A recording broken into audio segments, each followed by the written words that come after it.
This is a game where I'm going to show you some Grindr messages, and then we're going to blur out some of the stuff, and you have to tell us what you think they said back, and then I'm going to show you some options, and you're going to tell us which one was the right one. We think you're hot. All tops here. How many? 5.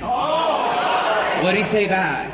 The asterisk to emphasize they're doing something, and it just says cracked knuckles. Like they cracked their knuckles. That was funnier in my head. That was funny to me. Yeah, it was actually kind of hot.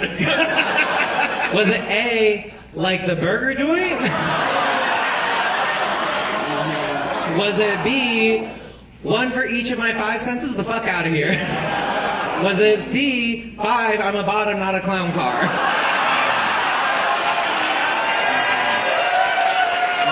What do you think it was, Chris? So first and foremost, we don't like quitters. Chris, how many people have been inside of you? Shut up.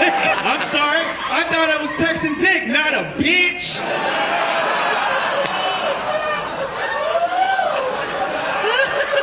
Second of all, you idiot, there's 6 senses. I saw the movie.